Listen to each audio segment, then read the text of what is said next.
What's up, y'all? Welcome back to the ZayMoolaSportsPodcast. I'm your host, Isaiah, and WNBA legend Diana Taurasi has announced her retirement after 20 seasons.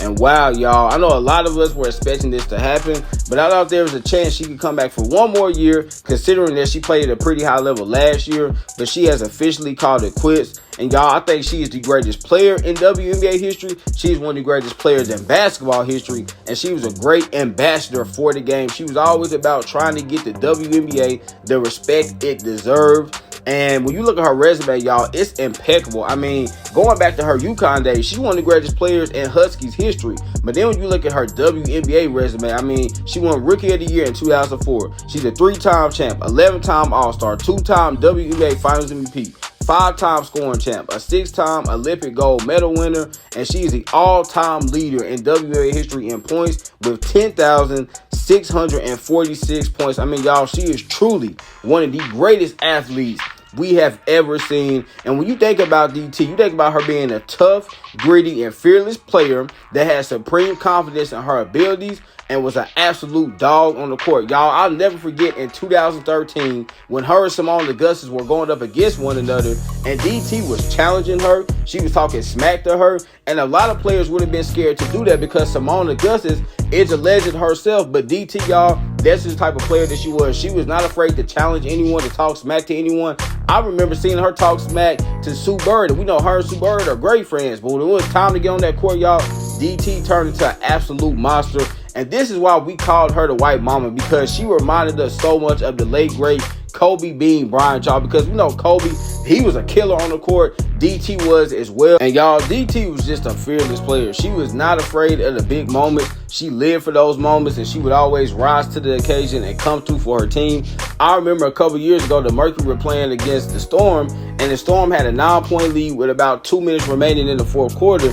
And here comes DT, y'all, doing DT things. She hits 4 threes in a row, skips up the court, looks at the crowd, and gives them this look like, yeah, I'm still that woman. This is why, even at 40 years old, I'm still one of the best players in the league, y'all. And that's why you really love DT, because you always do. When there was a play that needed to be made, y'all, she was going to come through and make that play every single time. When there was a big-time shot that needed to be made, she was going to come through and hit that shot every single time. Y'all know how many times I saw DT hit game-winning shot after game-winning shot after game-winning shot. Y'all know how many times I saw her just take over games in the fourth quarter, y'all. And you can do nothing but just tip your cap to her, because we know DT was a tough shot taker and tough shot maker. So sometimes, y'all, I mean, a defender would be playing great defense on DT, but she would still hit the shot. We know DT would do her little patented walk up the court, or she would do her little patented skip up the court, y'all. And again, there's nothing you can do about it but just respect her, because you realize this is one of the greatest athletes we've ever seen. But y'all, the biggest thing that I loved about DT, even beyond all of her phenomenal athletic abilities, was her mindset. She never cheated the game. She never took games off. And she made sure that every time she stepped foot in the WNBA arena, that she gave 1,000% effort and gave us a product we could be proud of. And for all my people out there that have been watching the WNBA for years, some of y'all might even go back to 96, then you know that product is everything when it comes to the WNBA. This is not the NFL or NBA where the product can be crappy, it can be terrible, it can be horrible, and people are still going to tune in. No, this is the WNBA, y'all. These women have to work twice as hard as the men just to get half of the respect. And even now to this day, they still don't get the respect they deserve. But y'all, thanks be to God for a woman like Diana Taurasi that has been such a great ambassador of the game, that now you see the WNBA is starting to get some more respect. More people are starting to tune in and realize, hey, these women, y'all, are playing at a high level just like the men. And let's be honest, some of these women in the WNBA are a whole lot better than the guys in the NBA and NFL, but we talk about them more. Why, y'all? Because sports has always been a male thing. But now, y'all, oh man, the roles have been reversed, because we're seeing women's basketball is in a great place, y'all. And again, a lot of this is because of one Diana Taurasi. And these young players, y'all, some of the accommodations that they have now is because of DT. Because when DT came to the league in 2004, the league looked totally different than it does now. But now, y'all, she has left the game in a better place for the younger generation. So that way players like Asia Wilson, Nafisa Collier, Brianna Stewart, Caitlin Clark, Angel Reese, they won't have to struggle, y'all, the way she did when she came into the league. And that's what it's about, right?